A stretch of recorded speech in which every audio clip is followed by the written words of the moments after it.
मधुबाला जी की जीवनी पर आधारित आज का वीडियो। मधुबाला का जन्म 14 फरवरी 1933 को दिल्ली, ब्रिटिश भारत में मुमताज जहां बेगम देहलवी के रूप में हुआ था। वह अताउल्लाह खान और आयशा बेगम की 11 संतानों में से 5वीं थी। मधुबाला भारतीय हिंदी फिल्मों की एक अभिनेत्री थी। उनके अभिनय में एक आदर्श भारतीय नारी को देखा जा सकता है। वह स्वतंत्रता के बाद के युग में भारत में सबसे अधिक भुगतान पाने वाले मनोरंजनकर्ताओं में से एक के रूप में स्थान पर रही। 20 से अधिक वर्षों के करियर में मधुबाला जी मुख्य रूप से केवल एक दशक के लिए सक्रिय थी, लेकिन 1969 में उनकी मृत्यु के समय तक 60 से अधिक फिल्मों में दिखाई दी थी। दिल्ली में जन्मी और पली भी मधुबाला 8 साल की उम्र में अपने परिवार के साथ बॉम्बे, अब मुंबई चली गई और कुछ ही समय बाद कई फिल्मों में छोटी भूमिकाओं में दिखाई दी। 1940 के दशक के उत्तरार्ध में उन्होंने जल्द ही प्रमुख भूमिकाएं निभाई और नाटक नील कमल 1947 और अमर 1954, हॉरर फिल्म मेहर 1949 और रोमांटिक फिल्म बादल 1951 और तराना 1951 के साथ सफलता अर्जित की।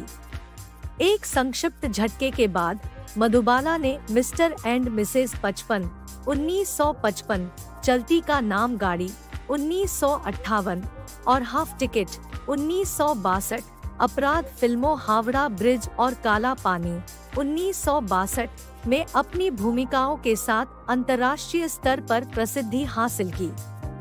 ऐतिहासिक महाकाव्य नाटक मुगल-ए-आजम 1960 में अनारकली का मधुबाला का चित्रण उस समय भारत में सबसे अधिक कमाई करने वाली फिल्म थी। उसे व्यापक आलोचनात्मक प्रशंसा मिली और सर्वश्रेष्ठ अभिनेत्री के लिए फिल्मफेयर पुरस्कार के लिए उसका एकमात्र नामांकन हुआ। तब से उनके प्रदर्शन को आलोचकों द्वारा भारतीय सिनेमाई इतिहास में सर्वश्रेष्ठ में से एक के रूप में वर्णित किया गया है। उन्होंने 1960 के दशक में फिल्म में छिटपुट रूप से काम किया। नाटक शराबी 1964 में अपनी अंतिम भूमिका निभाई। इसके अतिरिक्त उन्होंने अपने production house Madhubala private limited के तहत 3 फिल्मों का निर्माण किया, जिसे 1953 में उनके द्वारा सहस्थापित किया गया था।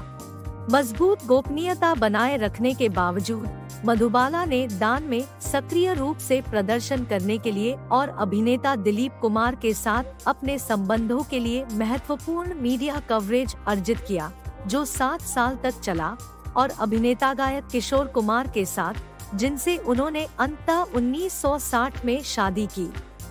30 के दशक में वह एक वेंट्रिकुलर सेप्टल दोष के कारण सांस फूलने और हेमोप्टिसिस के आवर्ती मुकाबलों से पीड़ित थी। अंततः 1969 में उसकी मृत्यु हो गई। मधुबाला ने अपना अधिकांश बचपन दिल्ली में बिताया और बिना किसी स्वास्थ्य समस्या के बड़ी हुई। अपने मुस्लिम पिता के रूढ़िवादी विचारों के कारण जाहिदा को छोड़कर न तो मधुबाला और न ही उनकी कोई बहन स्कूल गई। मधुबाला ने फिर भी अपने पिता के मार्गदर्शन में उर्दू, हिंदी और साथ ही अपनी मूल भाषा पश्तो सीखी। शुरू से ही फिल्म देखने की शौकीन, वह अपनी मां के सामने अपने पसंदीदा दृश्यों का प्रदर्शन करती थी और अपना मनोरंजन करने के लिए फिल्म के पात्रों की नकल करने और नाचने में अपना समय बिताती थी। उसकी रूढ़िवादी परवरिश के बावजूद उसने एक फिल्म अभिनेता बनने का लक्ष्य रखा था, जिसे उसके पिता ने सख्ती से अस्वीकार कर दिया था। मधुबाला की मां को बहिष्कृत होने का डर था अगर उन्होंने अपनी छोटी बेटी को मनोरंजन उद्योग में काम करने दिया, लेकिन खान अड़े रहे। जल्द ही मधुबाला को खुर्शीद अनवर की रचनाएं गाने के लिए ऑल इंडिया रेडियो स्टेशन पर नियुक्त किया गया। 7 साल की मासूम महीनों तक वहां काम करती रही और बॉम्बे में स्थित स्टूडियो बॉम्बे टॉकीज के महाप्रबंधक राय बहादुर चुन्नीलाल से परिचित हो गई। चुन्नीलाल ने मधुबाला को तुरंत पसंद किया। अंततः खान को बेहतर रोजगार के अवसरों के लिए बम्बई जाने का सुझाव दिया।